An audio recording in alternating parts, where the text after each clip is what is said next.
80 odd videos on my channel, so please do, if you're a waxaholic and you enjoy these sort of videos, please do feel free to look through. We've also got some playlists of some people's favourite type of procedures, whether it's off the eardrum or ear infections or skin peels. So if you visit my YouTube channel in particular, you can click onto the playlist and see all of those. So we have a client here who attended with bilateral earwax in the left ear. This is the left ear that we're starting with. The wax was fully occluding, so it was completely blocking the ear canal. In the right ear, I would say it's semi-occluding, so half blocking the ear. The patient had been using olive oil drops prior to attending.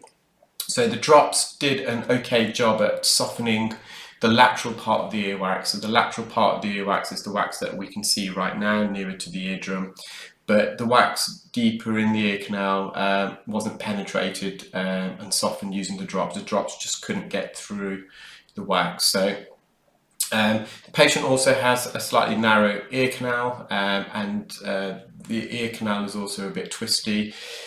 The wax has been there for a long time. You can tell by the colour it's quite dark, so it's oxidised, and because the wax is quite hot, so it's soft right near it laterally, but further in it's a bit harder. It's very difficult to get a suction grip, and because this wax is impacted and the ear canal is a bit twisty, I'm trying to get a grip not on the lateral part of the earwax, so that will just kind of generally just suction off by itself. It still leaves this big plug.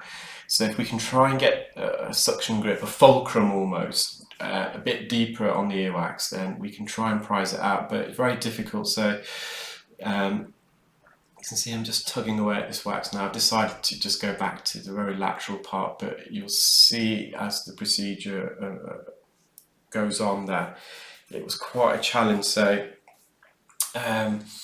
you can see there is a bit of a gap at the top of the ear canal, and the wax is extending all the way deep into the ear canal itself towards the eardrum. So the average ear canal length is around 3 centimetres. I think there's a bit of a difference between male and females. I think males are slightly longer than females, and obviously children's ear canals are a bit shorter, which provides different acoustical properties. So all of our ear canals have a natural resonance. If you think about it, if you have 5 or 6 bottles of water on a table, and each bottle is filled up with different amounts of water, and you blow over the top of each of the bottles, you'll get a different frequency, and we call that a resonance frequency, and that depends on the volume and the ear canal volume, or in the case of the bottle, how much water is in the bottle and how much is air filled. So children have a higher frequency resonance, and that's because the ear canal is narrower in depth and length, and the longer the ear canal, the more the natural resonance frequency is more of a lower frequency. So I'm still tugging away here. So it's one of those patient ones. I think I'm going to be using an ear hook a bit later on. With these, it's just a bit of patience. There's no quick way. With an ear hook, we just have to be very careful, because we need to get the ear hooks right in behind the wax, and there's not much of an opening, and the only opening is at the top of the ear canal, but that's quite deep and it's on the bony part. So I'm just trying to bring this forward as much as I can, and I have got a suction grip there, and I'm just making very delicate little movements forwards because the wax is hard. We don't want to lose that suction grip. If I'm making quick, quite dramatic movements with the suction probe, we lose the grip. And the ear canal here, we're right at the entrance, you can see the hair there.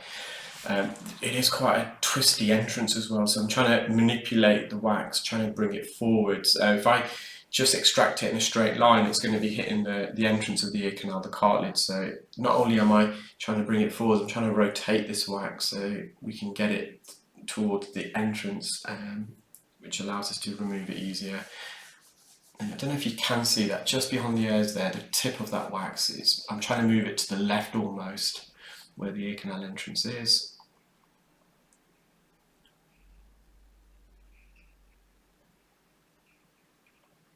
I think in a moment I think, okay, let's try an ear hook, but you'll see with an ear hook, it wasn't as straightforward as one would assume. So at times the ear hook, so that you can see that shot there, there's not much of a gap, so I'm going to have to try and manufacture a gap here. So this is where we have to be careful, because when we go really deep in the ear, we just don't want to be touching the bony part of the ear canal. So I've just prized into some of the wax near the entrance to the lateral wax, and almost chiseling it, so I'm doing it in little pieces. So this wax, again, it's still quite near the entrance. I'm just going to dig into the wax, but it's a bit softer here and it's just going to slice through, but at the same time we are getting a bit out.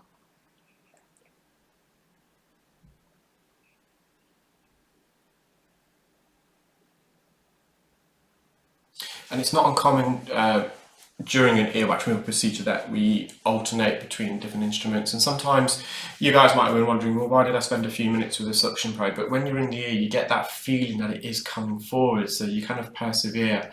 And it's almost like if I quit too soon, or if I just continued a couple more seconds, it would have come out. So it's not as easy just to judge by watching a video, thinking, well, you're using an ear hook, now it's coming out easier. So it is sometimes you need to be doing the procedure yourself. You have a feel, it's a kinesthetic feel. You think, just a bit longer, if I persevere, it will come out. And sometimes you're wrong, and you then just think, okay, let's go use a different procedure. So there's no written rule. There's more than one way to skin a cat, as they say. So just getting this tail off with the suction probe, and again here, I'm just getting that feeling now that some of the wax has been removed. If I just wriggle it, and good thing sometimes when you've got a wax that's fully occluding the ear canal, I don't know whether you've seen some of my videos where I've managed to just extract the whole wax in one singular piece, which is great, and it's a bit more difficult to do with an ear hook because you're hooking into the wax, so you're cutting into it and you're bringing it forwards. If the wax is rock solid, which is, this is not rock solid, it is hard, it's a bit dry, but it's not rock solid, you'll just cut it off in little pieces, you're chiseling it out, and it's always a bit more satisfying and quicker if you just kind of trying to wriggle it out in one big piece, almost like a cigar shape. I had a recent video, called it an earwax sausage. It's exactly what I was doing. The wax is very similar in consistency to this patient's, and using a Zollner suction probe I was able to wriggle out in one big piece. And you can see this is where sometimes the issue occurs with an ear hook, it just starts slicing through the wax. Although the wax is not soft, it slightly, it gives way a bit, the texture, so it's not rock solid.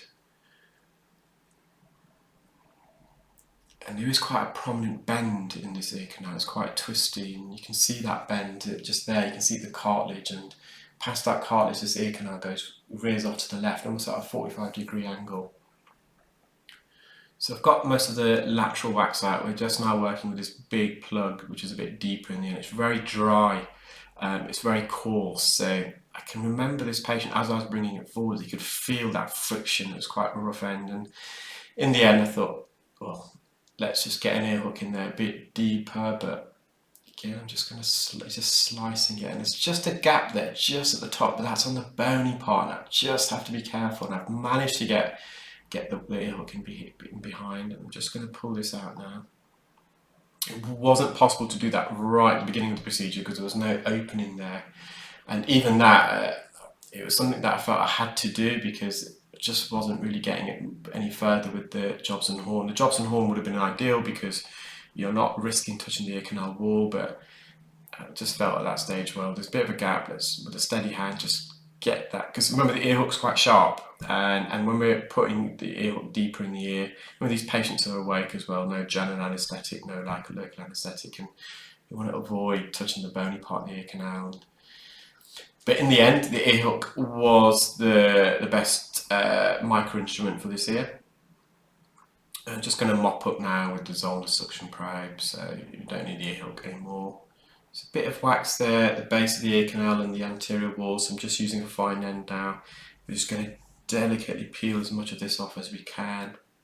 The patient's symptoms are alleviated now, so removing this wax isn't really necessarily going to significantly improve his symptoms, but he may feel this wax at the base of his ear canal because it is a bit slimy, so when he talks or chews and the ear canal moves, it can rub against that.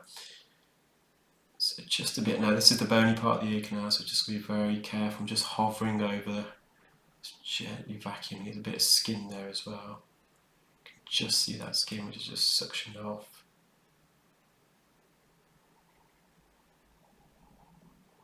And the last thing we want to do is, again, we've cleared that, we've alleviated the patient with his symptoms, so we don't now want to cut his ear accidentally and cause bleeding or bruising, because it'll be a pointless exercise there doing that. So there is going to be a few remnants of dead skin wax, and we accept that as clinical ear care specialists. It's not our job to really.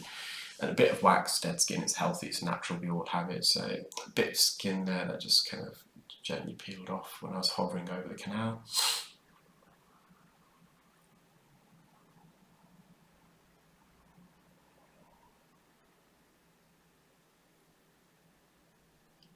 There's the patient's eardrum, nice and healthy. I'm just going to mop up near the entrance. So the outer part of the ear canal is made up of cartilage, fatty tissue, so we're able to put a bit more pressure on that. It's not uncomfortable for the patient. You can see there, really putting a bit of pressure and vacuuming a bit of wax on the tip, which I vacuumed off.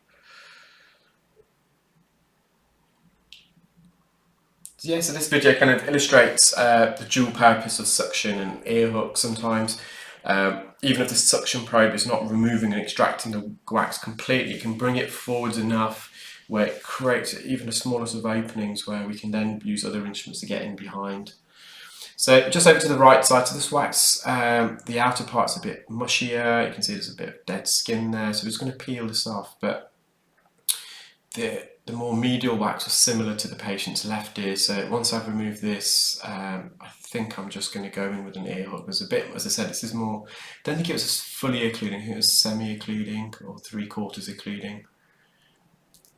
So there's more openings for me to insert other instruments in the ear. You can see there, so it's just at the base of the ear canal, a bit of skin there as well near the entrance. I'm just going to lift this. It's a bit more crustier. The ear canal here is a bit straighter. I don't know if you've noticed the anatomical difference between this ear and the first ear. The left ear was quite twisty. Halfway into the ear canal veered off to the left. It's almost like a 45-degree angle. Here it's a bit more straighter, so it's a bit more accessibility with the instruments.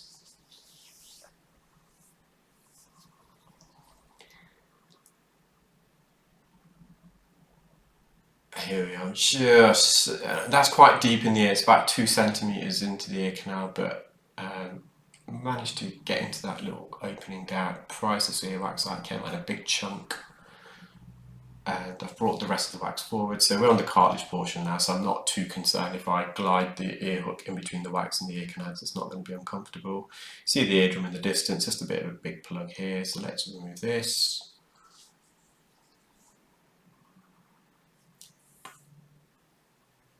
So there's the old eardrum, and now I'm just going to go back in with a suction probe. I'm going to attach a fine end in a moment as well. I'm just going to vacuum some of this residual soft wax. As I said, the patient had been using drops. The drops can sometimes collect as a puddle deep in the ear. So just as a fine end, a bit of wax in the anterior recess, which is at the front part of the ear canal near the eardrum. It's a hidden cave there, hidden trench. Delicately got that off. Eardrum's nice and healthy. I'm just going to mop up it around the edge now. So yeah, bit of wax just at the annulus. So the annulus is the base of the eardrum. Bit of dead skin there on the eardrum as well, so just gently vacuum that off as well. And you can just see how great the view is with the endoscope, the eye clear scope. Near the eardrum, you can see exactly what we're doing. Again, the procedure's done, but I'm just mopping up near the entrance, bit of wax here. So in a minute you'll see a still image of all the remnants, all the wax that we extracted. It looks a lot worse on the tissue actually. You'll see it in a moment, and didn't realise whilst I was performing the procedure that I was removing this much wax, but it all becomes evident in a moment. There we are, that's all the contents of both ears. So it's a combination of an ear hook and on the suction probe. They helped at different stages of the procedure. Perhaps in the first ear, the left ear, should have possibly used the ear hook a bit earlier on. As I said, when we did the right ear, kind of because it was a similar consistency of wax, I decided to go in a bit earlier. I hope you enjoyed that video, guys. Stay tuned, I'll try and upload a couple more.